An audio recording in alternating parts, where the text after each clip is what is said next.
are the Daily Tech Headlines for Wednesday, August 14th, 2024. I'm Sarah Lane. At its Made by Google event on Tuesday, August 13th, Google announced the 6.3-inch Pixel 9 starting at $800, the same size Pixel 9 Pro at $1,000, and the 6.8-inch Pixel 9 Pro XL at $1,100. All three have Tensor G4 chips, rounded corners, and flat sides. The 9 Pro, unsurprisingly, has a spec bump from the 9. The 9 Pro XL has the superior display of all three, battery, charging speed, and the most RAM. All three models ship August 22nd, but none come with Android 15. The Pixel 9 Pro Fold is similar in specs to the 9 Pro, with a more square 8-inch inner screen and taller 6.3-inch outer screen with a 4650 mAh battery. $1,800, shipping September 4th. The Pixel Watch 3 comes in 41 and 45 millimeter sizes, has a 2000 nit display, and smaller bezels than the Watch 2. It starts at $350, shipping September 10th. Google also announced the Pixel Buds Pro 2 with a Tensor A1 chip and better noise cancellation and sound quality, despite being smaller and lighter than the last version. Price is $230, coming September 26th. U.S. carrier AT&T tells CNET it will not be carrying the Pixel 9 Pro Fold, even though it sold the original Pixel Fold, and still plans to carry the Pixel 9, 9 Pro, and 9 Pro XL, plus the Pixel Watch 3. In its last earnings report, AT&T said it had nearly 72 million postpaid phone users, but apparently is unconvinced enough of them want the new Fold. Tom's Guide reached out to AT&T to clarify if the company will honor unlocked Pixel 9 Pro Fold phones, but hasn't gotten a response as of this recording. U.S. carriers Verizon and T-Mobile will both sell the Fold starting September 4th when it goes on sale. iOS users in the European Union are getting in-app pricing information from Spotify, including promotional offers and pricing information for each subscription tier. Users still can't click on a link to make those purchases outside Apple's App Store.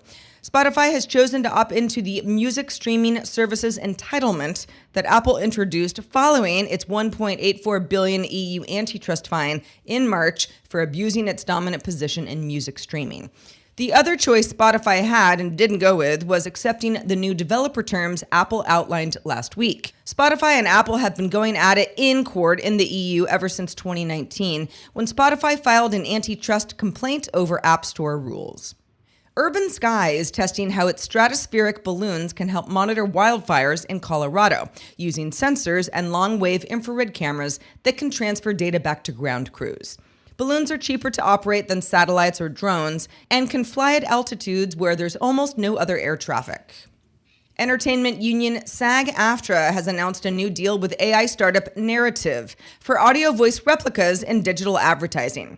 SAG-AFTRA says this sets a new standard for ethical use, so performers within the 160,000-member union can add themselves to a database and then get paid if they match up with an advertising campaign as a result. Narrativ runs an online marketplace, including some AI tools for advertisers to create audio spots. Analyst firm Canalys defines an AI PC as having a chipset or block for dedicated AI workloads, such as an NPU. Under that definition, AI PCs made up 14% of all PCs shipped last quarter, 60% of which ran macOS. Huawei says its new Ascend 910C AI chip is comparable to last year's NVIDIA H100. That puts it in high demand. Because Chinese companies are restricted from buying NVIDIA's higher-end chips, they've been testing the Ascend 910C instead. So much so that Huawei may now have to delay its October ship date target. A new study from McKinsey estimates that in the U.S., rising chip production is going to lead to a shortage of between 59,000 and 146,000 domestic workers in the industry by 2029. A third of chip engineers are approaching retirement. McKinsey recommends universities start increasing training programs. Companies should further reach out to other industry workers with transferable skills and consider immigrants and veterans who are willing to train. Both Bloomberg and the New York Times sources report that the U.S. Justice Department is considering breaking up Google's businesses. This follows a federal ruling on August 6th that Google indeed has an illegal monopoly on search. There are multiple ways the DOJ could go about this. It could try to force Google to stop paying companies like Apple to be a default search engine. It could force Google to open up search or its AI technologies to rivals.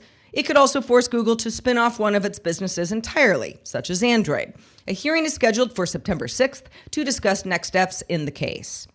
And finally, a study published by JAMA Pediatrics examined the connection between tablet use and temper tantrums in kids of 315 parents in Nova Scotia, Canada. The parents recorded how often their children used tablets and then filled out a behavior questionnaire that assessed their anger, the child's anger.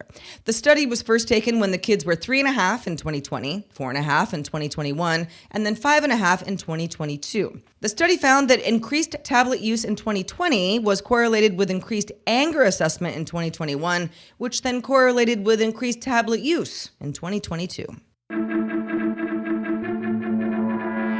For more discussion of the tech news of the day, subscribe to dailytechnewsshow.com. You can find show notes and links to all these headlines there as well. I'm Sarah Lane. Thanks for listening, and we'll talk to you next time.